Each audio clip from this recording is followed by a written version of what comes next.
Hello, Geoff. Mike, good morning.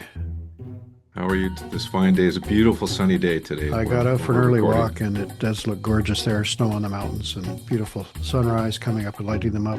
Buildings all look great. We've finally discovered why Corey Tanaik is running Caroline Elliott's campaign because of the beautiful blue sky out here today. No wonder, why would anyone want to be in Toronto? Exactly. I'm surprised the With entire what, province isn't moving here to support two conservative feet of leadership snow overnight, candidates. something like that. Yeah. Yeah, yeah, those poor suckers back east. Well, But later you're in the going to head start, to the north. You're going to the mysterious. You're going to see some winter pretty soon, I think, in Prince yeah, we're George. gonna we're gonna talk about that a little later. Well, later in the strategy suite, you and I will discuss the leadership changes in the Premier's office. The drug decrim trial is in the dustbin again. The BC Conservative leadership race is taking off this week with candidates jumping in and out. And the resource industries, as you mentioned, will converge on Prince George next week. We'll get the inside scoop later on in the show from BC's resource impresario. Impresario? Did I say that right? How do you Yeah, say that? that's good. Yeah, impresario? Yep. Okay. She'll appreciate that. But first, our special guest, our interview today, Doug Caul. No one in the public service has been situated as closely to the intersection of Indigenous, economic, and environmental issues over the last decade as Doug Caul. Doug recently retired from the BC Public Service in his role as Deputy Minister in the Premier's office. His office was located squarely at the intersection of the economy, environment, and Indigenous issues every day, all day. He walks into Hotel Pacifico with 3 decades of experience in the BC Public Service, including leadership roles in Indigenous relations, environmental assessment, transportation, energy and mining, forestry, economic development, labor relations, along with Premier's office, all as a nonpartisan public servant. Few have spent as much time with complex, high-risk problems and regulatory labyrinths as Doug. He was also a key player in the BC's Declaration on the Rights of Indigenous People Act, modernizing treaty policies and negotiating numerous arrangements that brought First Nations government and industry together in agreements. Now, on the eve of next week's BC Natural Resources Forum, or between January 20th and 22nd, whenever you're listening to this, we thought it'd be important to have someone like Doug come in and talk about the real challenges facing British Columbia and its development of natural resources and use of public land. Welcome to Hotel Pacifico, Doug. Thanks for having me on. Nice to Good see you morning, Doug. both. But there was a time, I think, when being at the intersection of all those things was a huge recommendation. But these days, maybe you want to kind of keep that on the down Might low. be might be roadkill. Make sure you have a high vis vest at that intersection. There's a Yeah, lot and of a hard hat. high speed That's right. traffic. Yeah. So Doug, I want to paint a picture first of all to our listeners about in your most recent role as Deputy Minister, the Premier. I want to paint a picture of the West Annex. So some of our listeners may not be aware, like the physical space of the West Annex and how it relates to the rest of government. So you've got the legislature, and then off, if you're on the front lawn of the legislature, to the right is the West Annex. It's a Yeah, relatively small building. And on the first floor is guys like Geoff and I in our day, Politics, the politics the floor, grimy business. Yeah. the grimy business, with the Premier in the corner office, the Chief of Staff in there, Deputy Chief of Staff, some communications people, pretty small staff on the first floor. Then a spiral staircase goes up to the second floor, thanks to Bill Bennett, wanting to avoid the media, Premier Bill Bennett, that is. And you were on the second floor with the head of the public service. You were in one corner, she was probably in the other corner, and a small number of people, and the cabinet room. that's So, right. Yeah. so I'm making this point to say that, at the heart of government, it's not like there's 200 people all working in an office together. It's a relatively small group situated together, and then everybody's somewhere else. And I think that's kind of important because when you're dealing with these issues, it's a lot of it was falling on your shoulders. Yeah, you described it very accurately, Mike. And we refer to it as the upstairs downstairs. I don't know if Yeah, you were there. It was the upstairs downstairs, but yeah. upstairs was code word for the public service side of the Premier's office. Downstairs was the side that the two of you were in on the political side. And yeah, the spiral staircase is something that I got to know really well. The first couple times I almost went down. Yeah. They're not easy stairs to go up and down, and they are a tight spiral. But boy, did I ever get good at flying up and down those stairs. Well, I think there is, and Jeff, interested to hear your views on it, but I think because of the psychology of the first and second floor, it's like it's when there's something that's important at the political level that has to convey to the public service or the other way around. Those visits up and down are quite important because it really kind of reinforces that there's a difference, between you're all trying to do the same thing, but you're coming at it from different angles. And in my time, it was John Dybel, who was the head of the public service. And, I'd go upstairs and want to make sure John wasn't going to throw me back down the spiral staircase. He's a bit of a tough guy. But there is a difference. You're not political. Jeff and I were political, and there's a lot of nuancing. Yeah, I mean, you're absolutely right. We had to be absolutely non-political, non-partisan. I pride myself that over the 33 years I was in the public service, I've worked for all the stripes of government that were in power at the time. So I was always very fiercely nonpartisan. And that is the expectation of the upstairs. Of course, you're closer to the center of things in the Mhm. Premier's office, and that gives us there. Every deputy gets this, but on the upstairs in particular, in the Premier's office, you get the front row seat, if you will, to see and experience and hear the political conversations. Most of them, not all of them. But it gives you the ability to kind of take that information from the political side of things, but also to provide that advice to, in my case, the premier, but also ministers in my role as deputy in a ministry, to give that public service, that nonpartisan, that evidence-based advice to them, understanding of the legislation, discussion around financial implications, understanding of where stakeholders are at, who's the interests out there on the topic that's being talked about, and make sure that that's all part of the decision making. And ultimately, once you give the advice, cabinet and ministers take that information away. They think about it, often with a lot of discussions with deputy ministers and with their colleagues, and sometimes at cabinet, sometimes by themselves, depending on the type of decision. And then ultimately, when once they make the decision, whatever it might be, then it's the job of the public service, with the deputy being the chief accountability person, Right. to take it away and implement that decision. I think that's a really important point you're making there, Doug, that the public often misses, which is that the government will come in and have a view of what it wants to do. And new tasks will come on the agenda all the time because life produces them. The advice will come from the public service, but the decision is fundamentally at the government level. Yeah. So the public service may say, okay, if that's what you want to do, you may be deeply inside going, oh my goodness, that's really not a good idea. But the feedback is, if that's what you've decided to do, consider the following circumstances.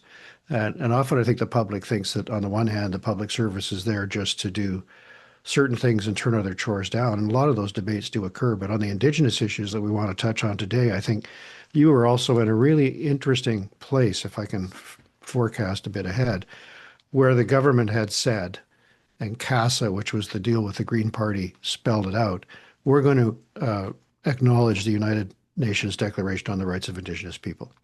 And so at that stage, you and others were going, okay, it wasn't up to you to say, hey, I don't think that's going to fly. It was to say, if that's the case, then here are some bunch of things to think about. And we got lots of advice to Mike's point from people in various parts of government that this course of action would probably be legally difficult. This course of action might be easier. Over here, there's the following considerations. And those were all the kinds of debates that went into it. But basically, government came in and said, we're going to have such a bill. At that point, it was up to the public service to help fill in the blanks. Yep, absolutely, Jeff. Yeah. And for me, again, foreshadowing ahead on this conversation around Indigenous relations, my 33 years really spanned the very start of BC government's then actually a social credit government premier was Rita Johnson, believe it or Yeah. not. That was the very, very start of relationships with Indigenous peoples in British Columbia, right on through to a year ago, and where we Well, are. there's a second thing too, which I thought was I don't know if you ran into this, Mike, but we'd say, well, what was Christy Clark thinking of when she did this? What is with the advice she got? And the answer would be, well, I can't share cabinet advice with you because that was that government. This is yours. Mhm. So even an incoming government can't kind of open the files and say, okay, now what was really behind this or that decision? Jeff, you just could have called me, like, I know I could have, but I don't know if people would have said it would have liked it if I said I talked to Mike McDonald and he assures me. that would kill it. That's Well, Well, but that's kind of that's a job that I think a lot of people don't recognize that. And frankly, I didn't know until I got into executive ranks as well, that when you move from one government to the other, deputy ministers become, in effect, the caretakers of government.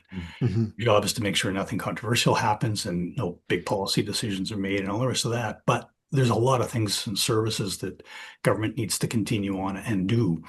And their deputies are responsible for that. And then when the new government comes in, the job of the deputies is to make sure their organizations are there to not compromise those confidences you talked about, Jeff, but to prepare the new government for its objectives that it stated and to give the advice about how those objectives will go and what could work or what couldn't. Mhm.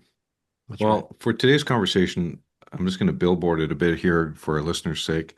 We want Doug's help to kind of break down some of the practical applications and issues around managing public land vis-a-vis Aboriginal rights and some of the issues that go with DRIPA and moving forward in the economy. So we're going to talk about Section 35 and the constitutional rights of First Nations. We're going to talk about the treaty process. We're going to talk about DRIPA. We're going to talk about some of the tools that are used to make things work.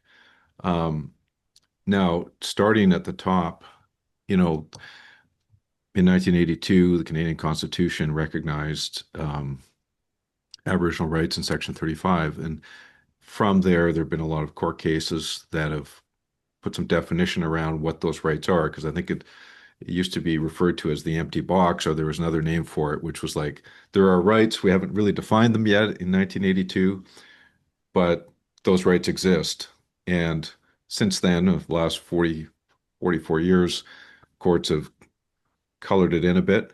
But from a public servant's perspective, as those rights evolve, give us some insight as to how that impacts you as a senior public servant, when you were senior public servant, how that shifting landscape, how you navigate that in government, because I mean, when Christie was premier, the Silcoteen decision came down, for instance, and there's been lots of other major decisions all the time, right?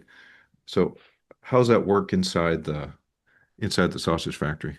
Yeah, it's and like I'll take it back to even earlier than that, and I won't dwell on it too long. But as I said earlier, the just by happenstance, my career window really is kind of a fascinating point for me to look back at and see how things have moved over the three and a bit decades. In when I first joined government and I was brand new, the first Delgmuth decision came out. And really the policy of the government, the provincial government at the time, was look, under the Constitution Act, there's the division of labors and the responsibility with the relationship with Indigenous peoples is the federal government. We don't need to do anything. Mhm. And the first Delgamuth decision came along and said, no, BC, you owe a fiduciary obligation.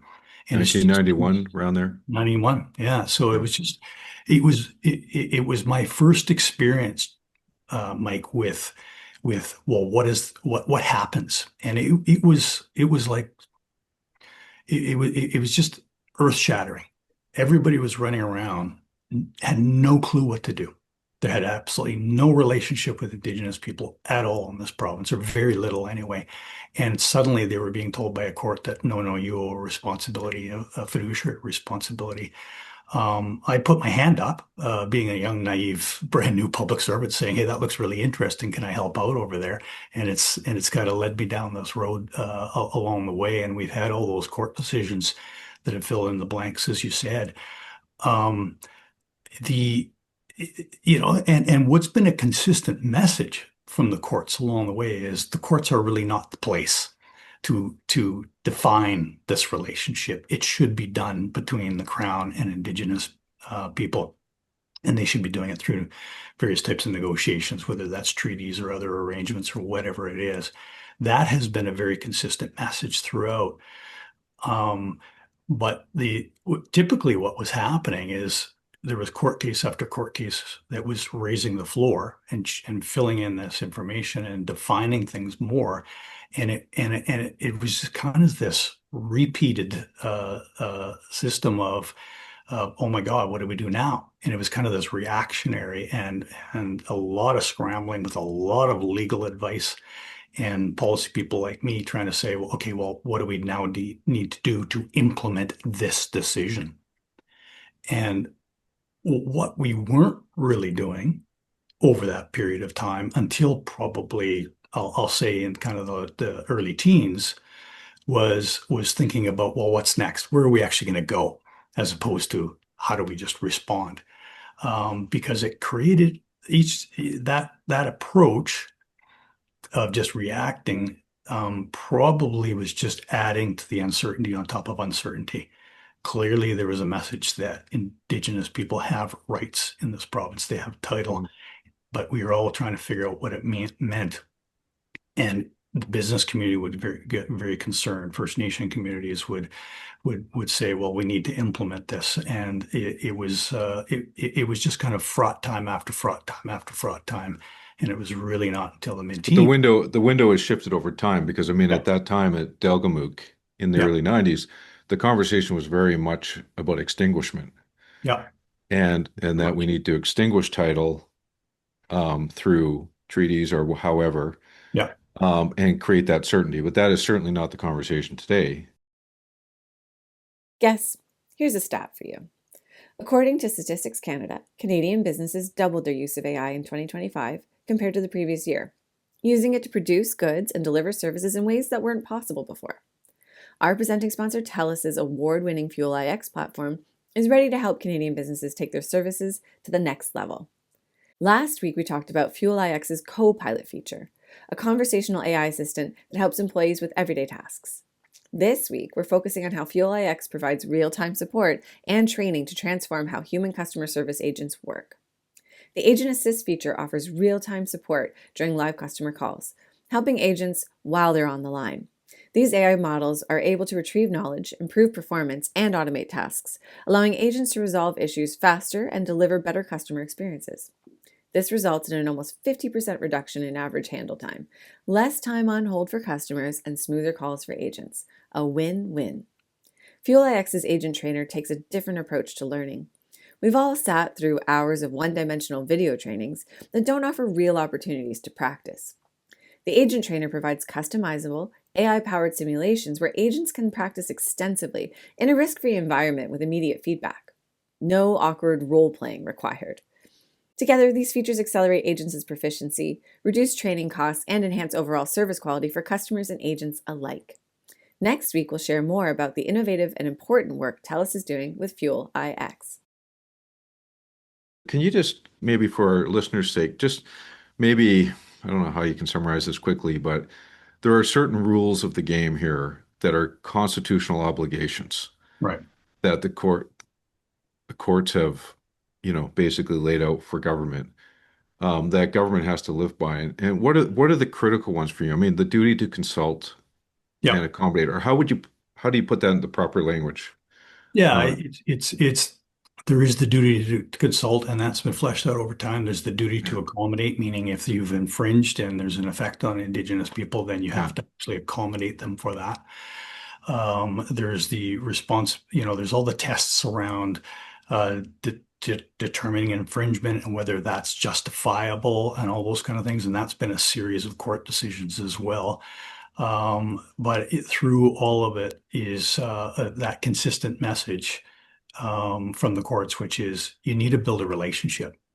And that's really, I think, has been one of the biggest changes in the goalposts here is you got to get to a relationship place and do these things together with First Nation communities, Indigenous people, rather than sitting and waiting for the next definition of telling you how you need to consult and accommodate. But Doug, I'll probably be asking leading questions, so you can just deflect if you want. But Okay. I think this question of consultation is really interesting too, because you're describing decisions that were not made by a group of woke politicians from whatever party who decided this was an important thing to take a look at. This was directed on the basis of Canadian law Yeah. and became direction to government. But the second part, I think that many people lose sight of, and maybe you can clarify a bit too, is that the discussion is a government to government discussion, and that's crucial from the standpoint of First Nations. In other words, if there was a treaty, it would be government to government. The province would make the treaty with the First Nation, which means that the inclusion of stakeholders or lower levels of government like municipalities or industry leaders is a problem for the provincial government, and it needs to manage that. I think we see a lot of confusion on that score. Can you just illuminate that a bit, what the implications that are and why First Nations are so adamant that the discussion is primarily, government to government, and they're not interested in having a lot of other folks in the room? Yeah, I think even that has changed, Jeff. It is supposed to be government to government, and that means recognizing First Nations as a form of government. And even that is hard for people to kind of get their heads wrapped around it. We're very used to the federal government, the provincial government, and local governments. Well, Mm-hmm. First Nations are, the courts have also been very clear, First Nations have rights and title, and they are a form of government. And they need to be discussed. And the history of things with First Nations is very much that they need to work with the federal government and the provincial government. I do think that there is room for, and this is, I think you're getting at the transparency question. I think, Right. there needs to be mechanisms for transparency. And I think that's an area where I've observed, I know I have, and I think governments have struggled with, well, what's the right type of transparency and to what level? But I'm a big fan, and I've always believed and always advised every government I've worked for that more transparency is better. And frankly, I think doing it together with the First Nation partner, the First Nation government is a good idea. It's easy for those of us sitting in Victoria to be talking about something out in Williams Lake or Smithers or wherever. Fort St. John, yeah. But the reality is the First Nations and those communities, those are the neighbors, and what hasn't been as good as what I would have always liked to see is that relationship building locally as opposed to everything being routed through people like me and sitting in Victoria. Mm-hmm. So Doug, let's get into the treaty process. Yeah. Most nations aren't covered by treaty in British Columbia. There are a small number, I guess in the 1800s, we had the Treaty 8 up in the northeast corner, and there's some Douglas treaties on the South Island. But for the most part, BC, we won't need to get into why that wasn't the case. That would be a whole other episode, why it didn't happen at the time. But in about the 90s, there was the Harcourt government kind of re-energized the treaty process. And I think there was probably optimism at that time that treaties would be the way to go. And while there have been some, not that many really when it comes down to it, compared to how many First Nations there are in BC. So I guess two-part question. What are the advantages of treaties, and why do you think there haven't been that many? Yeah. So yeah, the treaty process came about as a result of those court decisions, and it was like, okay, we need to actually figure this out. And for me, at a really high level, the advantage of a treaty is that it's something where it's two parties, three parties in the case of the BC treaty process, including the federal government. They come together and they form that relationship that's going to be codified and carried on with over time. And it touches upon all the things you talked about, Mike, around the full box and all the rest of that. It's another way to kind of define that relationship and those rights. You also talked about earlier around extinguishment, and that was the model. I don't think it was ever intended when the BC Treaty Commission gave advice to the governments, including First Nations, around how to set up the treaty process. But the Crown governments really came into at the time, negotiating treaties on extinguishment, saying, look, we're going to negotiate with you the package of rights, and you extinguish everything else. No more uncertainty on any of that. Unfortunately, it also kind of, the Crown government's also kind of said, and this is it, we're going to freeze this relationship in time. And there's a whole bunch of other things that go into it, like we're going to demand this and that out of you, and you're going to have to take loans to do this, and you'll pay us back over time. And like all these things kind of built up, all these mandates built up, and made it very, very challenging for a First Nation leader who's negotiating a treaty to stand in front of their community and say, here's what we've got. We're now frozen in time in this relationship, and never anything more, never anything different. And now we've got loans to pay back, and now we've got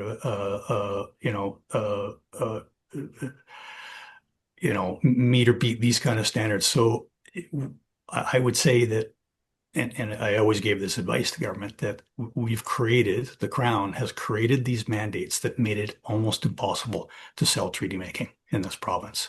And it was important to change that. It had to be really about entering into that relationship that's going to live on. Treaties are those, is that word in my view, used all over the world for nations, states, parties to come together and say, here's how we're going to exist together going forward. And unfortunately, we were very much creating treaties that were in the world of, we're going to stop things, we're going to extinguish things, and in fact, we're getting a bit of a divorce. And it just doesn't work. It's impossible for First Nation leaders to sell that. A lot of those mandates have been changed now. I think, though, that there's been, that 35 years of treaty making experience, and some of those First Nations are still at it 35 years later. Yeah. Put a lot of time and money into it, and I'm not sure that they completely trust those mandate changes, but I have hope for the mandate changes that have been made to allow treaties to be what I think they were originally intended, and what I just described about that ongoing living treaty, that relationship that we're going to work together with and into now and into the future. Well, I can't think, Doug, of any other circumstance, and I've racked my brain around it, where you're going into a relationship of some kind and you're saying, okay, I'm going to make a deal with you, and I'm never going to speak to you about any of these questions again. That is it. It's over. We're done with you. And we're only doing this because the court put a gun to our head, by the way. Otherwise, we wouldn't even be here. I mean, that's not the way to start a good relationship with anybody. No. And I think that, saying terms like certainty and things like that get closer to what we're looking for. But even certainty is an elusive concept when the world is changing so dramatically all around you. And so you need that trust relationship, as you say. And these have been missing, and even in things like the Pender Harbor dock conflict, and right on the ground, I find that these issues are more misunderstood there than maybe at the higher levels. But that's just my view. No, I think it's really important. I mean, the courts have driven governments to places that are uncomfortable, and there's things that the governments are not used to, and the stakeholders and communities are not used to. I believe that it's, when I look at that trajectory of court decisions, I don't think it's stopping, and we've certainly seen that with recent court decisions. So if the Crown and Indigenous governments can work together and actually shape the future, working transparently and with communities is the better way to go. But you hear from many leaders, Indigenous and non-Indigenous, and I put this to Christy Clark when she was on the show recently. What about DRIPA? She said, well, we didn't really need DRIPA. We did well. We did these specific agreements with First Nations. Why is that not good enough? We hear Indigenous leaders too saying, well, let's have economic reconciliation, and when we have an issue, we'll make a deal on that issue. Why isn't that good enough, or is it good enough? Yeah, I don't think it is good enough. I mean, we just talked about what hasn't worked in the treaty process. I think it was really important to find a way to actually shape the future and decide where we're going, as opposed to waiting for the next court decision to come along and tell us where we needed to go and raise the floor and create that chaos and uncertainty time and time again, as I talked about. United Nations Declaration on the Rights of Indigenous People gets a lot of time and attention around the land and resource conversation. But I think it's important to reflect upon that of those 46 principles in UNDRIP, many of them are not anything about, specifically in the way we would look at it, land and resources. There's principles in there around Indigenous people being able to participate in the education system free from discrimination, the ability to build their cultures, their language, the ability to access healthcare without discrimination, the ability to actually take care of their children and their families. It's pretty basic stuff that I think all of us just accept and understand in our world, but had to be written down for Indigenous people. The land and resource aspects catch a ton of attention, but UNDRIP is so much more than that. We're very fixated on the land and resource, the economy things, and I understand, and that's for good reason. And it's actually what helps us do all those other social and cultural and health well-being kind of things that we need in British Columbia. But UNDRIP is a very, very important framework that covers all aspects of life for Indigenous people. And I think for that reason as well, it was important to actually broaden the conversation into the social, cultural, and health well-being. Every January, Prince George becomes the meeting place for BC's resource economy, as the BC Natural Resources Forum comes to town. The forum brings together the people and industries that help power our province: forestry, mining, energy, manufacturing, Indigenous leadership, and local governments, all in one place to talk about what's next. From competitiveness and trade to climate resilience and the future of energy in BC, it's where real conversations are happening about how our resource sectors support our provincial economy. As a critical energy provider for these industries, FortisBC is proud to support the Natural Resources Forum. These sectors rely on safe, affordable, and reliable energy, and FortisBC's role is to deliver the energy they depend on today while investing in a stronger, more resilient energy system for the future. BC's gas and electric systems are complementary, working together to meet the needs of homes and businesses across the province. For example, electricity is well suited for light-duty and personal vehicles, while gaseous energy solutions play an important role in medium and heavy-duty transportation. By investing in resilient infrastructure, we can ensure reliable energy delivery, especially when it is needed most. Keep an eye out for FortisBC's team at the BC Natural Resources Forum. FortisBC will be there listening, learning, and engaging about how to keep BC's energy system strong, adaptable, and competitive as priorities evolve. And hey, keep an eye out for me too in Prince George. It'll reach -12, and I'll be the one warming myself up by a cozy gas fireplace. FortisBC, energy for a better BC, a better resource forum, and a better podcast. Geoff, well, I'm going to ask to you, Geoff, because you were in the Premier's office when you mentioned earlier it was part of CASA and the Oregon government brought DRIPA forward.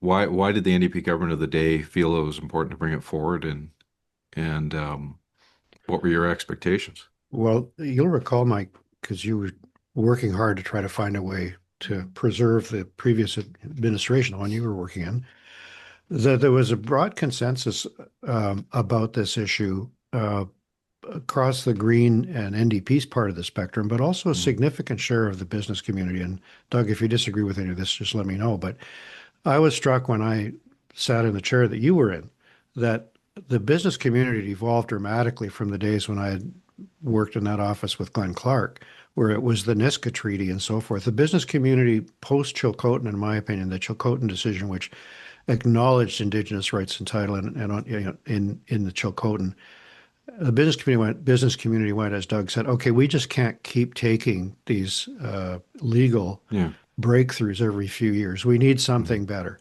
What had turned up in the meantime, led by Ed John, who was one of the most eminent Indigenous leaders this province has produced, and we've produced a few, he was instrumental in the creation of the United Nations Declaration. of the rights of Indigenous people. The Green Party and the NDP had both said, we're going to implement UNDRIP, but I think it's fair to say nobody really knew what that meant. Would we embrace UNDRIP? And I remember debating with various people what the right word was. But the decision was made, and John Horgan was part of it, that we're going to say implement, which is a much more active thing than was proposed federally, where they just said, we've got this document from the UN and it looks terrific. That's really, in my view, all that the feds did. So BC went further because BC had no treaties, it had all these other realities to contend with.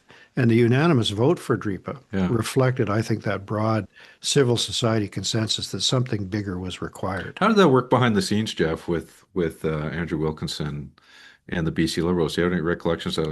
Was there? Well, we weren't worrying about them. We were worrying about the Green Party and also the Indigenous partners. But Doug can remember, I'm sure, because this was the advice we were receiving from the public service was by no means, enthusiastic in every respect. It wasn't like there was a ragged cheer from the public service. They were going, yeah, we hear what you want to do. And I'm sure there was a lot who were very sympathetic to it, but there were big flags about legal aspects of it. And the drafting was very onerous and difficult and fraught. And the debates that are now unfolding about private property, for example, were had at that time, including in the legislature. So, I think anyone who goes back with an interest in it, and George Abbotston, he stopped before he got to that stage. But it was a hard-fought battle, and I don't think anybody knew till the end. I certainly had no idea. We were sure that the minority side, the government side, which was a minority government with this deal, would support the legislation.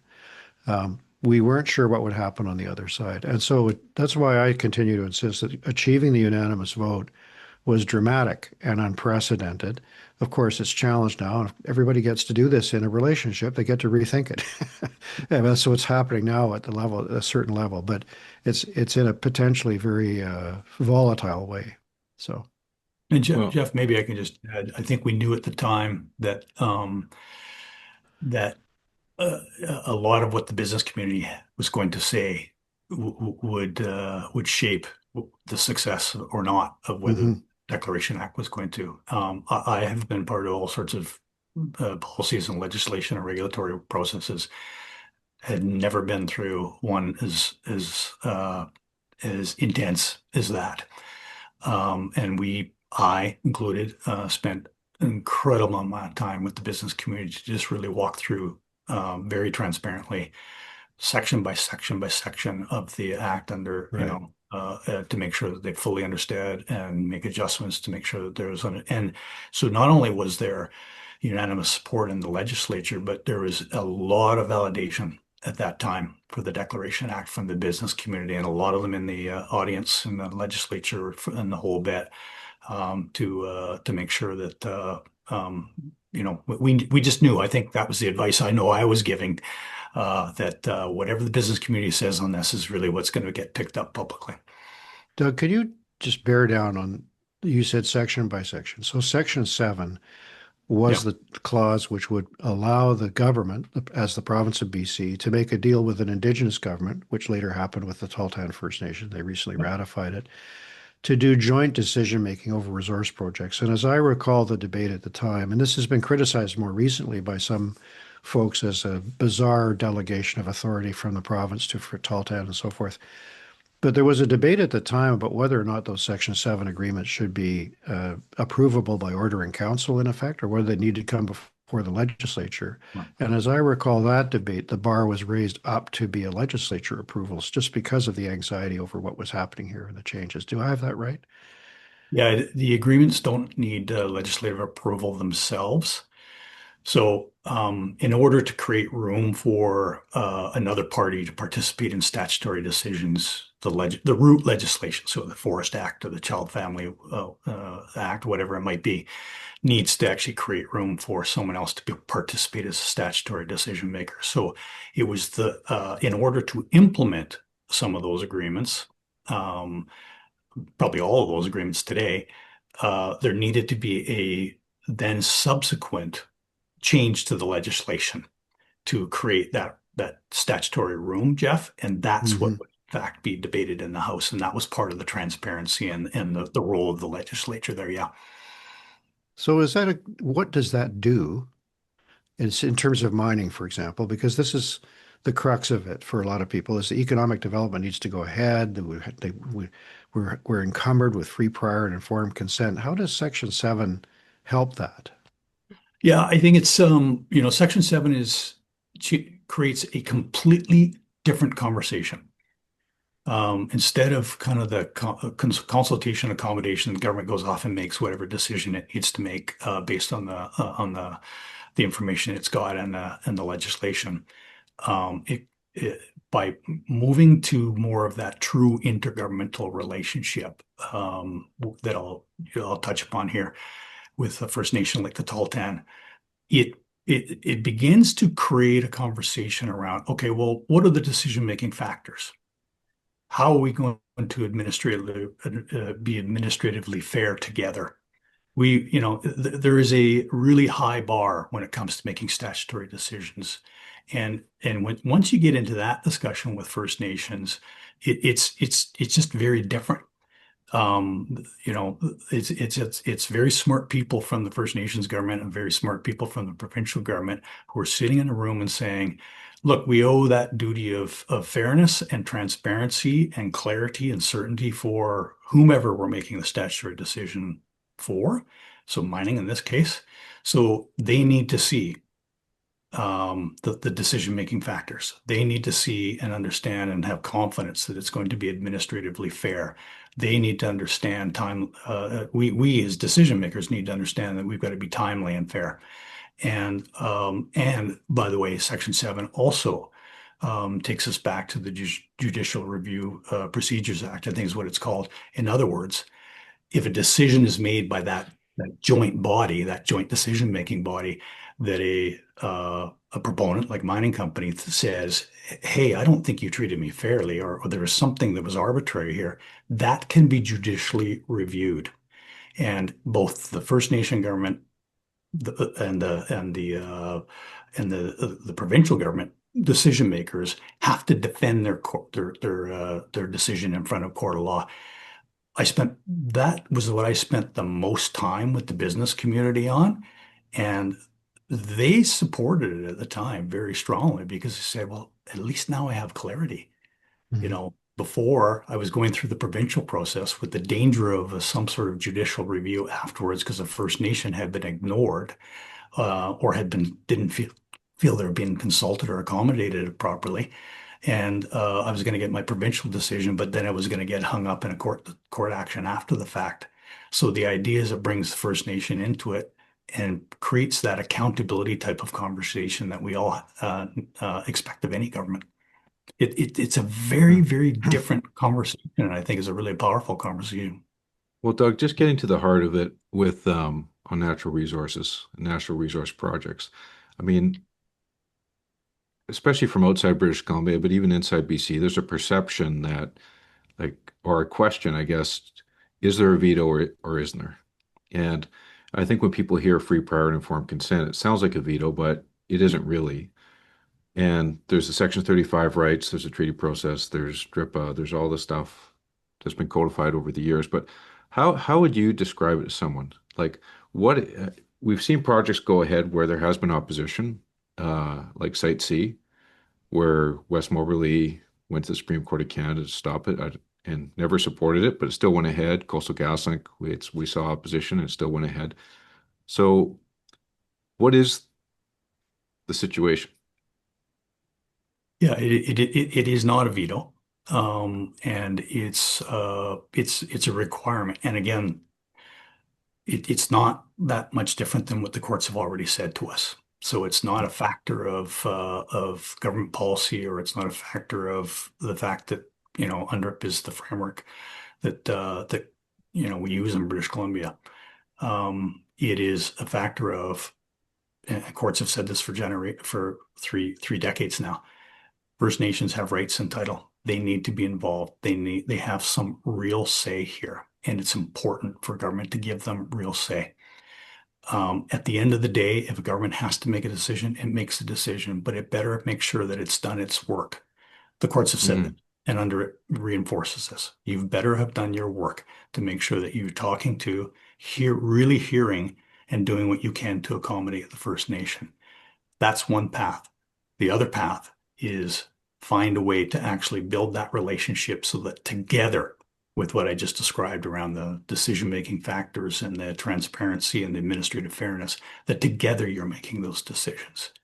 Mhm. So, that's the two paths that we have in British Columbia here. Treaties would be kind of the latter as well. Or in the case of treaties, it's on their land. It's their process, their decision, but all administratively fair. And that for me is what free, prior, and informed consent. It's the free, it's the prior, it's the informed that are super important in that conversation. Well, not to get into partisanship at all, if I could avoid it, but Doug, you look out in the broader public debate, and we see things that go all the way from the macro, I would say, like Coastal GasLink, largest private sector investment in Canadian history, crossing 22 to 23 different First Nations territories. Very, very complex, huge, expensive thing. All the way down to, is the park going to be open for 3 weeks this fall, or is it going to be closed for ceremonial purposes? Down to, I put a dock on in front of my place, and now somebody's telling me I got to rip it out. It's causing, I think, a concern among the wider community that suddenly, overnight, because of DRIPA, we've entangled ourselves in a hopeless set of restrictions and constraints, and we're not even sure who to phone to complain about it. What's your reaction, having seen these kinds of issues unfold over the last few years, and what takeaway do you have? I've seen a lot of this, although the most recent one is the most extreme. I often try to remind people about that trajectory of court decisions. So the courts have made a series of decisions. They keep raising the floor. I'm not blaming the courts. I'm just saying that, that's the fact, that's what's driven us to where we are today. So I don't personally believe that, the situation and the debates that we're having today are really about DRIPA. I think it's really about based in the jurisprudence. The courts have put us in these places, and it's important for government to actually come up with the tools and do what the court said, which is get it out of the courts, find ways to build this together with First Nation communities. DRIPA was part of doing that, but there's been governments for the last 33 years that I've seen have created new tools and ideas, treaty process being part of it. But in the world of LNG, there was lots of agreements that were done. And a huge successes by many of those First Nations you talked about, Geoff, by a different government of a different stripe. So every government has done this. The challenge often is, I would humbly submit that memories are short, people are really busy. So it might be easy to forget the last court decision that rocked our world 2 years ago, but it's easy to remember the decision or the policy or the process that, or the legislation that a government has brought in to respond to what the courts have been telling us to do. And then that becomes the lightning rod. And it's, oh my God, what have you done, government? You've created something here, when in fact government has actually said, no, what government's done is, no, we actually have to do these things because the courts have told us consistently we need Well, to. in response to those Section 35 rights and everything else that's been on the table in responding to those rights, there's been a lot of different economic tools that have been deployed for especially natural resource projects over the last 5 or 10 years, which have really been gaining momentum. There's from skills training programs and community investment, scaling up to massive procurement opportunities for First Nations enterprises. And we're talking hundreds of millions, if not billions of dollars of contracting that goes on now, to revenue sharing and sharing in royalties, to now equity. And we're now seeing Cedar LNG, which is majority owned by Haisla, under construction. We've got renewable power projects that have majority ownership of First Nations.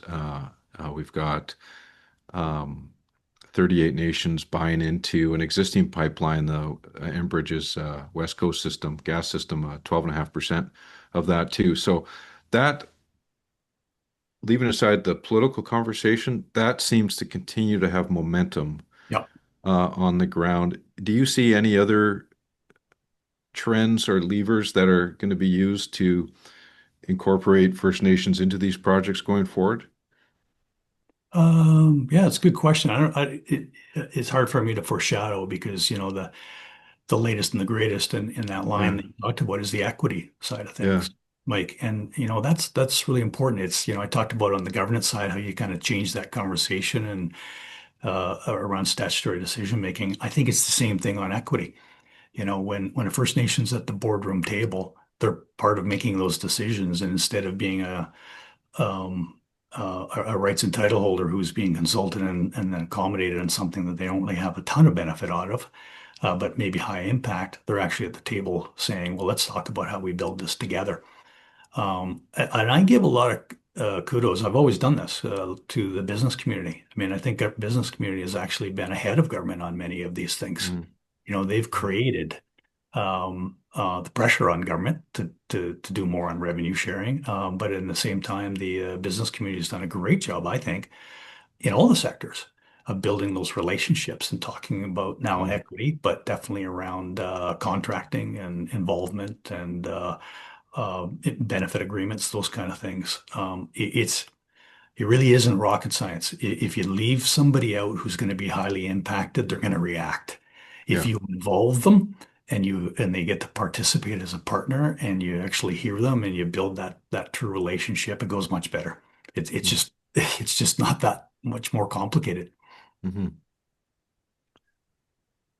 Well, I mean, this was a fascinating conversation, Doug. I mean, we could go on for hours, but Hmm. I think it's the feedback I get from people who are interested in these issues is it's really hard to unpack. Yeah. And I think that's why we want to kind of talk about some of the building blocks of what public servants like in your career had to work with and navigate in serving the public interest on this. And it's obviously going to be a ever shifting dynamic environment for the people that are succeeding you. Yep. Did you Yep, you're going to stay busy, Doug. I think that's the reality. you give full disclosure to Tom McCarthy what I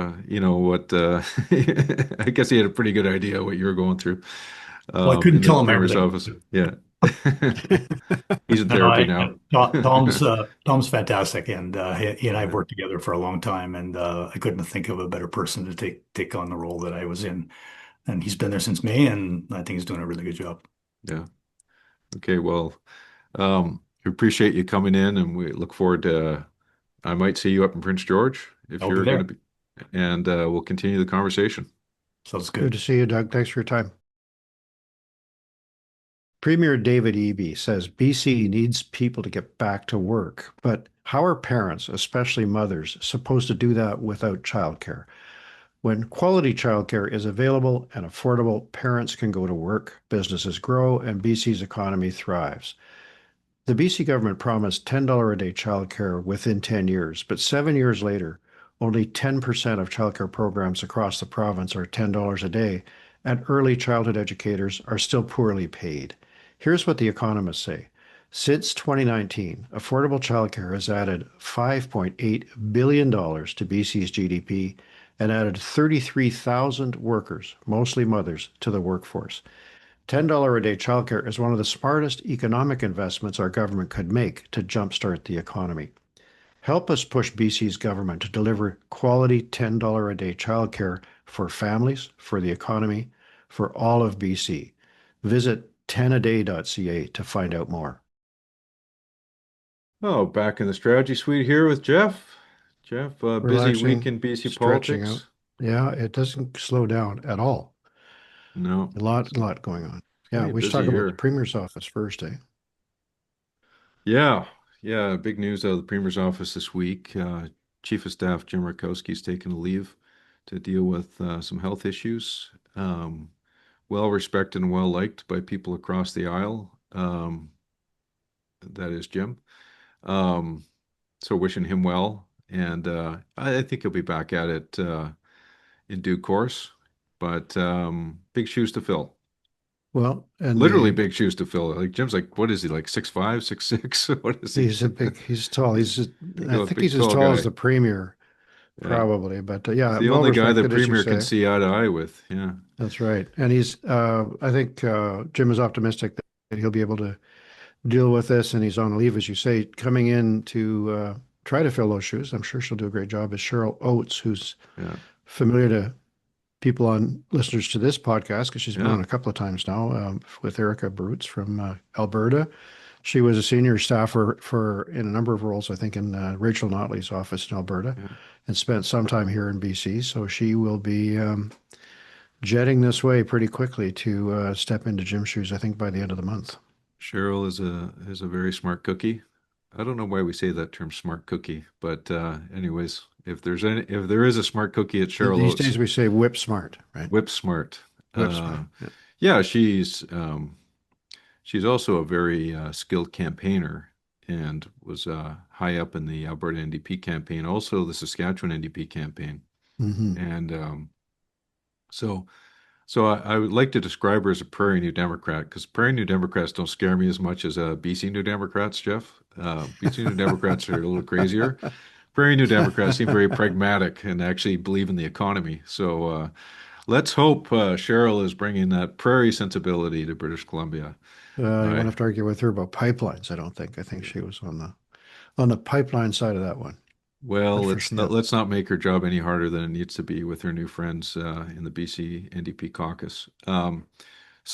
Anyways, that's a big change. It's always a change at the top. It's always pretty meaningful. Yeah, it's regrettable, but of course it has to happen if Jim needs to get away and to get treated. That's a critical priority. But it's Yeah, not good timing from the premier standpoint. So he's lucky to have somebody of Cheryl's caliber to come in because they're on the brink of not too far away, just a few weeks away from the throne speech and the budget. yeah, yeah. So we'll see there. Another big story this week is the NDP finally pulled the plug formally on the drug decriminalization pilot project. Jeff, you're way more knowledgeable about this than I am. Well, as listeners will know, I thought it was too bad that the government didn't decide to completely end the pilot project when in May 2024, when the premier decided to switch gears on it. I was deeply implicated in getting it started because that was a key recommendation of Bonnie Henry at the time, and frankly, was not a dramatic change from what the police were already doing in terms of possession. And the number of arrests and so on was in the hundreds a year. But as we all know, street disorder skyrocketed. The public felt that decriminalization was a large reason for that, and it needed to change. A footnote to this, though, David Eby's pretty frustrated with the courts, and he had reason to be in the case of the changes around this because he tried to bring in amendments to legislative amendments that would have assisted the street disorder thing in his mind, which were challenged by the Harm Reduction Nurses Association in an injunction application, which was upheld by the then Chief Justice, Chris Hinkson. And months went by because the Premier was not able to enact those changes and finally was driven to withdraw the exemption, at least in part. The fact there were still a couple of pieces left, though, was good news for our previous guest, Eleanor Sturko, and some other people on the government opposition benches or on the opposition benches because they got to have another round at this debate, which is now, I think, concluded.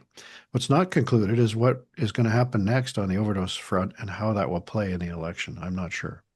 So we'll see. Yeah, I mean, the Conservatives will beat that drum in the leadership race.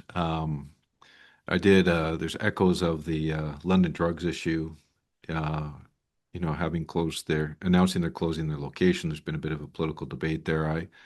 I perked up on an item this week of Vancouver City Councillor Lucy Maloney, basically casting some shade on London drugs, and she's saying it isn't the cheapest place.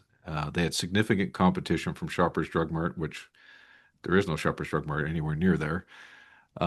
She goes on to say that London Drugs wasn't able to adjust to suit the location, that there's a lot of SFU students around there and they're looking for discounted goods. So I was thinking, well, I guess maybe Army and Navy should go back in business. Maybe that'll be the ticket.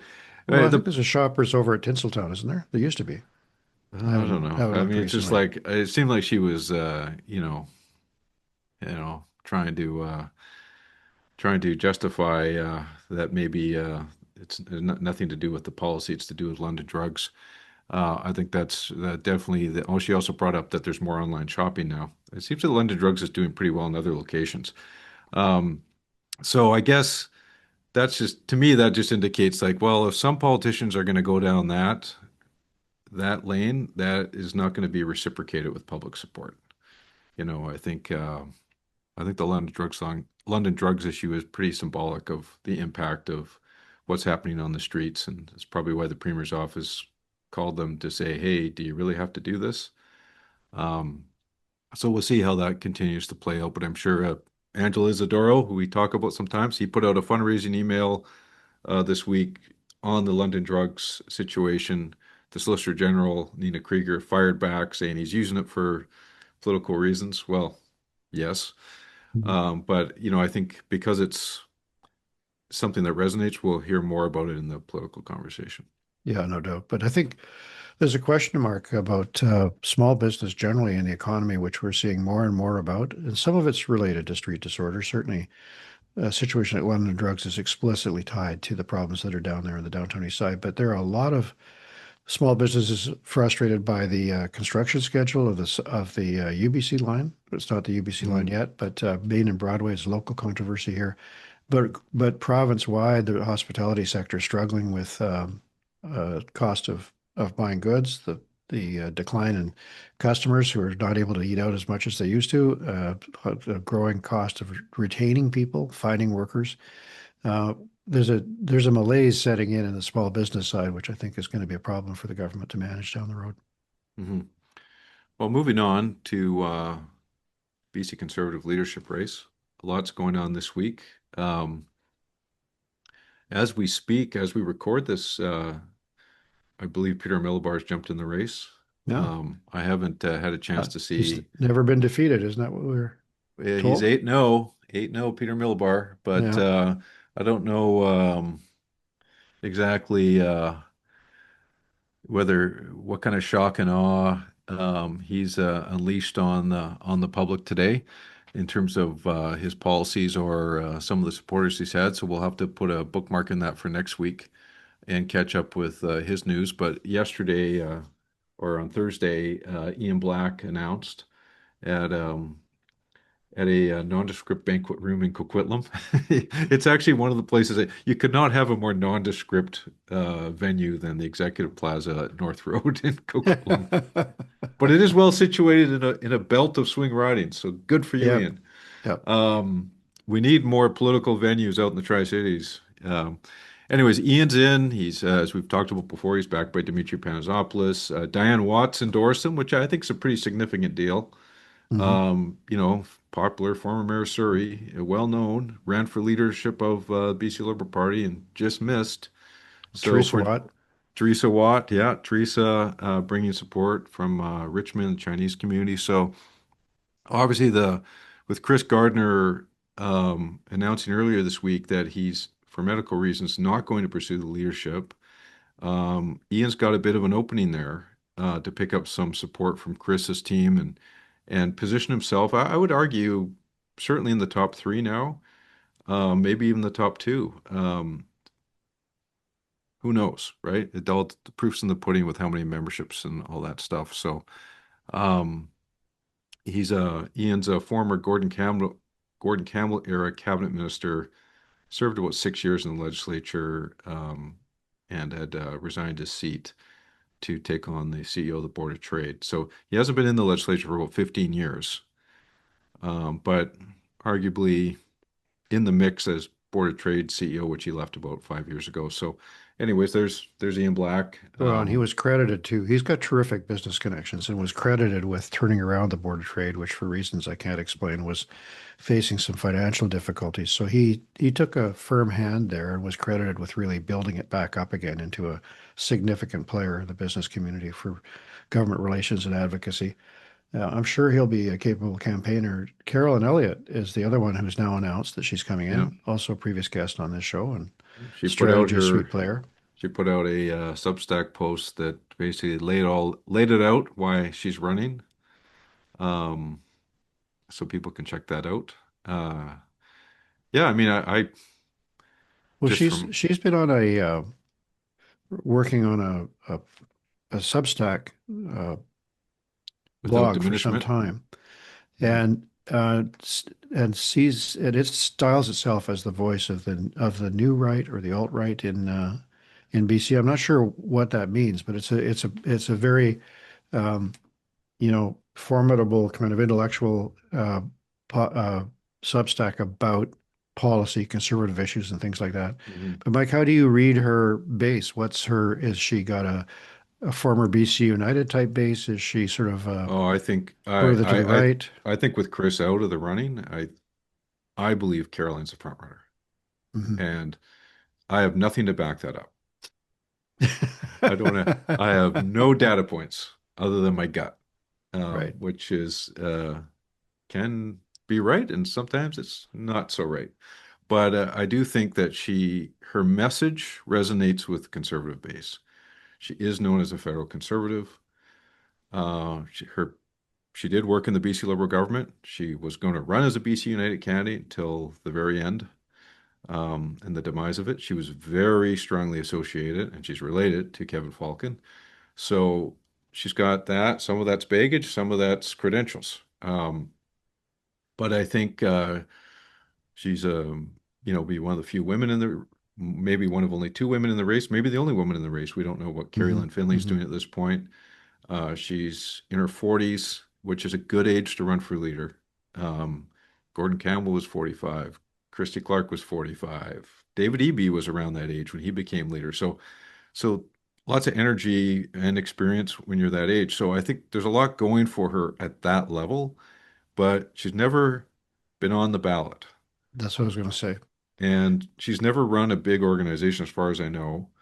So when the lights are on and she's at the podium and the media are scrumming her and she's in front of conservatives around British Columbia campaigning, how's she going to do? And that's the question mark. We don't know. We don't know the answer to that yet. She's hired Corey Tenike, and But this well, is a maybe Corey's working for free. We don't know.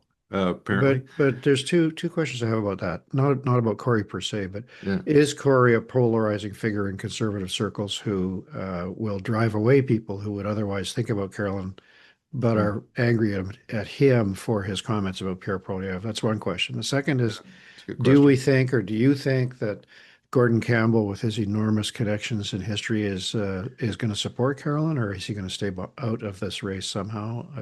My hunch is, again, with zero data, is that he might jump in support of Carolyn Elliott. Well, on the Corey issue, I think there will be some partisan federal conservatives who are annoyed with him, and that's an opportunity for Ian. But those types of things are usually not widespread.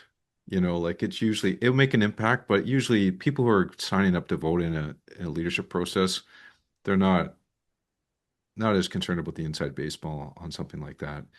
And besides, Caroline is not Corey, so it's one Right. step removed. No, I agree. I agree. On the second piece, I think Gordon Campbell does have a very high regard for Caroline Elliott, and it wouldn't surprise me whatsoever if he got publicly involved in support of her. Now, Gordon hasn't been leader of the party for as long as Ian Black has not been an MLA, so he's been out of it for a while. But his name carries some weight for sure, Hmm. and so Well, I I think think it all comes down to performance. I think it all comes down to campaigning, and if she has support from winnability. Gordon Campbell and from Corey tonight, she's got people who can connect her to important networks and individuals and leaders Yeah. out in the movement itself, which she may not have met herself at this point. But Well, I we think don't know there's the rules yet, also do we? we don't know the rules yet. I'm waiting to hear on that. And I should note the other guys. Yuri Fulmer's out campaigning. He's been out and around more than anybody so far. So that may make an impact. We're still waiting to hear on Carrie Lynn Finley. I was told she's in, but she's not in yet. Don't make a liar out of me. And then I don't know what's going on with Harmon Bangu. Um, is he in? I don't know if he's in or he's out. I don't know what's going on with He's him. been pretty Sheldon quiet. Yeah. Sheldon Clare is in. and he's the MLA for Caribou Prince George. He's the northern candidate. There's a guy out of Rossland who, whatever, nothing to do about Rossland, but he's, just a guy who showed up to the race. Who knows if he pays the deposit? And we're still waiting on Save on Daryl. I don't know what's going on with Save on Daryl. No, So, quiet. So it's an interesting cast. One of my questions is, what if there is a snap election? We've talked about it before, whether we'll have Premier Trevor Halford, but I'm told that if there is an election outside of the fixed election window, that it would be a longer RIP period. So it might be 35 days instead of 28. Hmm. If I'm wrong, somebody please correct me.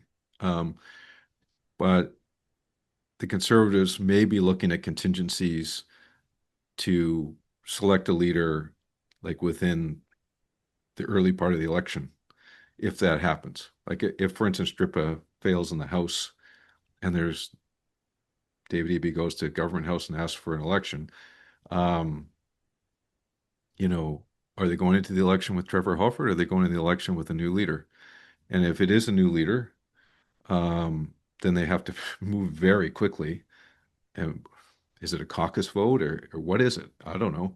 No. But I mean, that would be an exceptional situation. I believe it's happened. I can think of it happening with the Manitoba NDP in 1988. Gary Dewar got chosen during the RIP period as leader.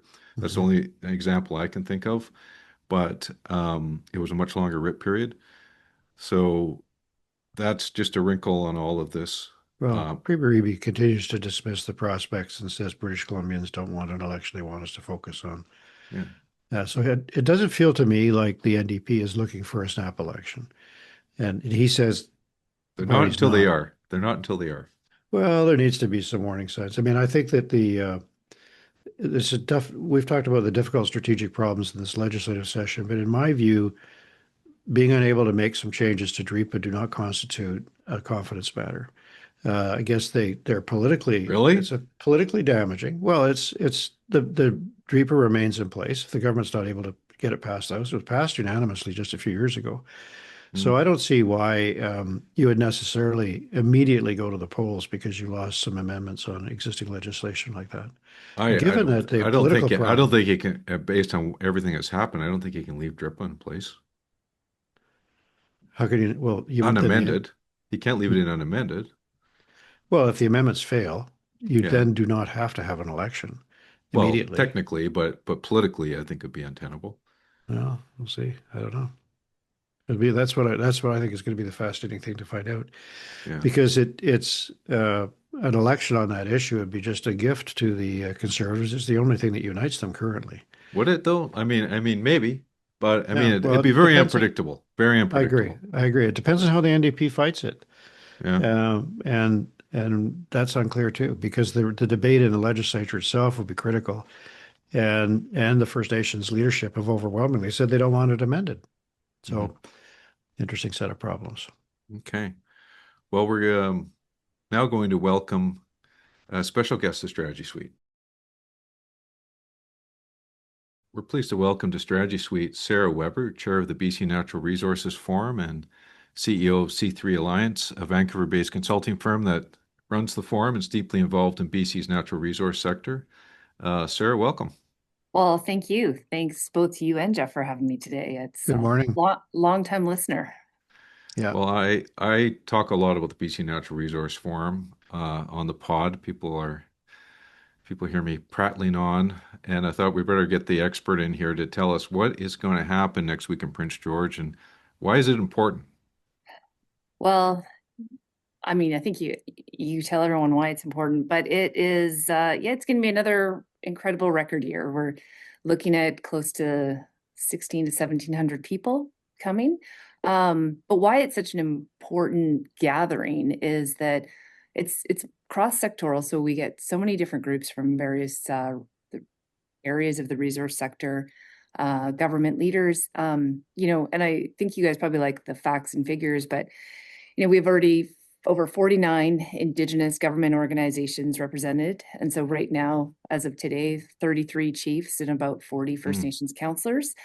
We have the 8 BC cabinet ministers coming, of course, with the premier. The NDP government since 2017 has really, since they've been in government, embraced the opportunity to come together. And yeah, delegates from Canada, US, and this year we're even seeing a bit of interest from Australia, UK, Spain. So it's going to be a hotbed of discussion next week. So the premier will make an address, I think, on Tuesday night, and he typically kind of lays out his vision for kind of natural resource industries. Yeah, and it's been really interesting with David Eby to see how he sort of presented his government to the resource sector, I'd say in 2022. So this will be his 4th year coming back. And I think it's been a real opportunity to learn, learn about LNG, to learn about the opportunities that, how are we going to grow BC's economy? I mean, I'm a firm believer in growth, and I think that's where BC's opportunity is in natural resources. It seems like a tough year. Do you think the mood will be disturbed, angry? How do you feel? What's the mood going to be? I think it's going to be optimistic, Geoff. I don't think it's good. I think there's a lot of I think there's a lot of good things happening. I know there's a lot of major projects that have been sort of identified as critical, and how are we going to help move those forward? So there's a lot of momentum there. And we're seeing a lot of mines open. We're seeing investment in LNG and infrastructure. So the resource sector is a pretty resilient group, and they're getting a lot of attention these days. Mm-hmm. A lot of talk about major projects, and I think some of those projects will be profiled at the conference. I'm curious to know who you think. I mean, I know you have a lot of speakers, and it's a pretty action-packed agenda, including the premier, as we mentioned. But who are some of the real highlights, 2 or 3 of the real highlights that you think on the agenda that are going to draw a lot of interest? Well, I mean, everyone on the program is going to do an incredible job and bring something unique. Yeah. But yeah, I really think kicking off we're having a cross-sectoral CEO panel that'll bring together forestry, energy, mining together, and CEOs are going to have a pretty frank discussion about what's attracting investment, why their organizations have made some major billion-dollar investments into the province, and how do we continue that in the next sort of 3 to 5. So there's, the goal with the forum is to have a bit of a forward-looking, set for the year and, the next 3 to 5. I also think we're having an Indigenous panel hosted by Dallas Smith, and that's going to bring together another friend of Hotel Pacifico. Dallas Smith. Right. Yeah, so shout out to Dallas. And he's having a panel of 3 leaders, President Kerry Carlick from the north, the Tahltan Nation, down through the south. We've got Chief John Jack from Hawaii and Vancouver Island, and of course, Clayton Tenay's Chief Darlene Logan. So I think those leaders are going to bring a pretty interesting perspective, and they're not going to shy away from topics like DRIPA and Cowichan decision and how they're working with the resource sector. I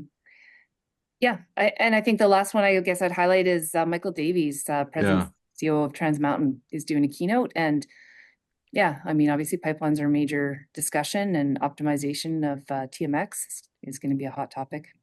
Well, I think some of the issues a lot of the action at the BC Natural Resources Forum happens kind of out in the foyer and in the trade show where people are just talking. I mean, I would expect to hear a lot about the Canada-Alberta MOU. And Corey Hogan, Parliamentary Secretary, will be at the conference. But also, I expect to hear a lot about where things are going with DRIPA and Cowichan and all that stuff. What do you think? I think DRIPA for sure. I think Cowichan maybe a little bit less. The resource sector is pretty used to operating on Crown land and with rights and title holders. And, it's different. This fee simple Cowichan decision is a little bit different for the individual homeowner, but people I've been talking to, it doesn't really change in terms of what government or organizations have been doing for the last 10, 15 years, right? But how is DRIPA being applied? I guess that's the nuance, and I'll leave that to your legal guest to maybe comment a little bit more on that. Yeah. Well, Sarah, it's not a policy making conference, is it? It's not like UBCM. I would say it's equal to UBCM maybe in the political calendar because of the number of people and the importance of the topic. But unlike UBCM, they're not going to take a vote and say, how do we feel about this or how do we feel about that? Yeah, that's absolutely. It's not a it's not even a BC chamber that does a lot of resolutions and yeah, policy driving like that. It's certainly not that. It's an industry-led event now. A lot more business investor decisions and I think the cabinet ministers that do come do have quite a full slate of meetings offsite or upstairs. And yeah, I think it's less policy, I guess. I think it's probably a better way to describe that. There was a Yeah. big buzz a few years ago, at least I remember the buzz, about hydrogen. And Prince George was going to be a location for a big hydrogen plant. And that all seems to have seeped away. Am I right about that? And what are the reasons for that? Some of the reasons I've heard about that, well, one was actually clearly Tanae would tell you that there's just not enough power Yeah. to be able to Mhm. operate. And what the Australian company was Fortescue. proposing Fortescue. Fortescue, yeah, yeah, that's right. Yeah. was just not feasible. And then secondly, I think there's a lot of opportunity with hydrogen from what I understand, but at this point it's not really commercially viable Mhm. in the short term. But you know, Jeff, in the first year that Premier Eby addressed the conference as premier, he did talk a lot about hydrogen, but he didn't mention natural gas once. Mhm. And that was definitely noticed by many afterwards. And I think the Eby government kind of took that on board, the feedback they got, and Yeah, I think that's right. the subsequent two speeches have definitely had a lot more natural gas to the point now where it's like LNG is practically, you know, It was our in every idea. sentence that he talks about now. But I over the course of these, when I think of these natural resource conferences as milestones along the way, from year to year, I mean, we do see the change in the government's, outlook through their interaction at the BC Natural Resources Forum. And last year, one of the big impressions that I had was Adrian Dix. Like Adrian, I think he was he was in first Yeah. few months as minister last year, and he was everywhere at the Natural Resources Forum last year, and it made a big impression. And I think it actually he's followed it up over the last year, being a very out there minister with stakeholders, and he set a tone, I think, at the Natural Resource Forum last year that's what he was going to be like as Minister Mhm. of Energy. So I look for those type of signals too, like who's doing what, who's acting a certain way, and I also like to know where everyone's going out for drinks later. Mhm. But I think it's going to be a tough year, notwithstanding your comments, Sarah, about resilience. This is a very tough time for the forest sector with tariffs and so on. And I think Ravi Parmar may be bracing himself for some tough conversations during his time up there. I'm sure he'll be there. But the forest industry continues to have really profound issues on a number of fronts. So I would expect that to be part of the conversation as well. Yeah, 100%, Jeff. That is definitely with some of those mill closures that have been happening. It is a real challenge. We also have about 26 different other municipalities or regional districts represented by chairs and mayors coming, and a lot of those are those hard hit communities that have maybe had a mill closure or a shift downgrade. They're interested in seeing what mining opportunities might be in the nearby areas. And so, yes, I mean, Susan Yurkovich from CanForce, she's going to be on our CEO panel, and I think that well, as much as we want to be optimistic, I think we also need to have these pragmatic discussions about like what is going to happen next and how are we going to get on the pathway. But we've also gathered some, we have a forestry panel as well on Thursday that has gathered some real experts with some hopefully good ideas. And yeah, Rev Parmar will definitely be there. And they're Mhm. truck loggers this week. So it'll be Right. interesting to see what news comes out of that convention that carries through to next week. Right, and it's a big month because Roundup, mining Roundup is happening the following week from the Natural Resources Forum, and that's be a big week for Todd Stone. But because the importance of the Natural Resource Forum Prince George, you've attracted a lot of organizations that come and springboard off of it to advance their own interests. I know that I believe Resource Works is going to have a big presence there this year. I think they're going to have a trailer out front of the forum to entertain people and have important discussions. And another group, the Alliance of Resource Communities, is having a reception, I think, on the Monday night, and they're launching kind of their activities. So there's a lot going on in the resource space, and your forum has been very successful in attracting that interest. So Sarah, I know you're busy. You're putting the finishing touches on it.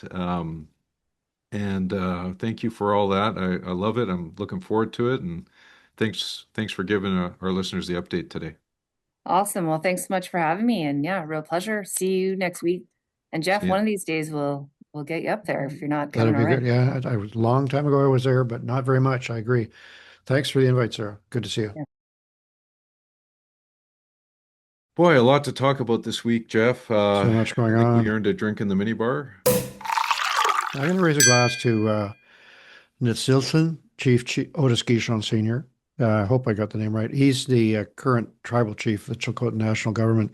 He put out a press release yesterday about their decision unilaterally to put millions of dollars into the protection of the Chilco River sockeye run, which is facing a slide. And I just think these are off the radar kinds of public service things that need more attention. It really isn't the job of the Chilcotin National Government to protect the Chilco sockeye run from a slide, but it's so crucial to their way of life and their history that they're doing that in the absence of federal and provincial action. And the interesting thing about the slide is that it's in an area where there was a slide last year. And technical surveys indicated there was a risk of another slide that would devastate the run that was very big this year that's starting to come back. It's about half of the Fraser Sockeye run now goes to Chilco Lake. So I want to raise a glass to them for doing that in the absence of any support from the federal and provincial governments up till now. I think that will have to come. Unfortunately, this slope was destabilized by wildfires, as I understand it, and the loss of some of that root protection and tree cover has made this worse. So a long way away, but a really important thing to our resource sector and to the life of our province is our wild salmon run. So I want to raise a glass to them and hope that they get the support they need soon from senior levels of government. Thanks, Geoff. I'll raise a glass to both Jim Rakowski and Chris Gardner, both who made decisions this week based on health, to put their health first and put politics second. And stepping away from, in Jim's case, the chief of staff role, in Chris's case, declining to run for the BC Conservative leadership. Wishing them all the best as they look after number one. And as they should, yeah. And I'll raise a further glass to Cheryl Oates as she begins her role as chief of staff in the Premier's office. No matter what party you represent, leaving employment to join the public service, especially at the political level, is always it's like, what am I doing? Am I doing the right thing? But I think it's always a good decision to serve. So good for you, Cheryl, and thank you for your service. Here. And thanks to Doug Caul for joining us today on Hotel Pacifico, and Sarah Weber for popping into Strategy Suite. And thanks to our sponsors for allowing us to bring this episode to you for free. See you next week. BC, you can never leave.